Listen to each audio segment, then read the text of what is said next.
कीर्तीच्या उच्चतम शिखरावरती मानाने विराजित होण्यासाठी अगदी आज विजेतेवर धरण्यासाठी आम्ही तर प्रकटलो.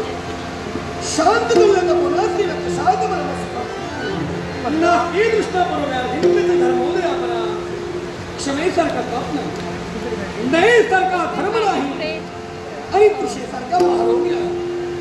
या तिन्ही गोष्टीचा सामना विचार करून या अवंतीचा राज सिंहासनी राज करणारा श्रीकांत अधिष्ठित झाला.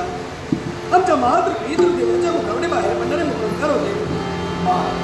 मोत्याच्या हाराने प्रत्येक माणसाचं सौंदर्य गुण दिसतं, पण घामाच्या धाराने तुझं कर्तृत्व सिद्ध होत असतं. ते तुझं कर्तृत्व तुला सिद्ध करायचंय.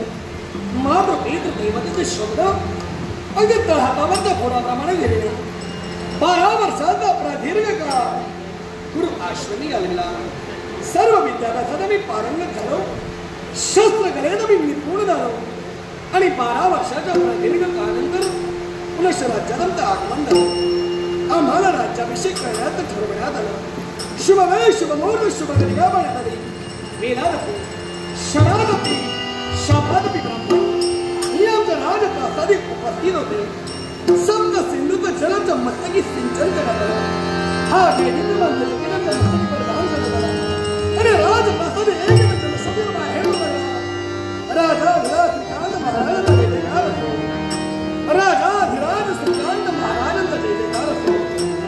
कर्णाची दिशा शांत झाली. जबाबदारीची जाणीव मला होऊ लागली आणि दक्षिणेत राजकारभाराची सारी सूत्र आम्ही आमच्या हस्ती घेतली.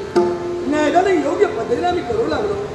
न्यायाच्या ठिकाणी न्याय, धर्माच्या ठिकाणी अधर्म या माझ्या राज्यात केव्हाही प्रस्तावित होऊ दिलेला नाही. कारण गुरुमुळे माऊलीनं आम्हाला केलेला उपदेश होता, अनाचारेण मालिन्यम अत्याचारेण मूर्खता विचाराचार्य योग हा सदाचारस उच्यते.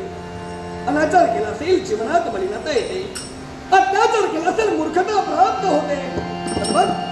विचारयुक्त असा जो आचार जरा सदाचार असं म्हटलं जातं, तो सदाचार मानव प्राण्यानं आपल्या जीवनात आचरणात करायला हवाय आणि तोच सदाचार आम्ही आमच्या जीवनात आचरणात आणला.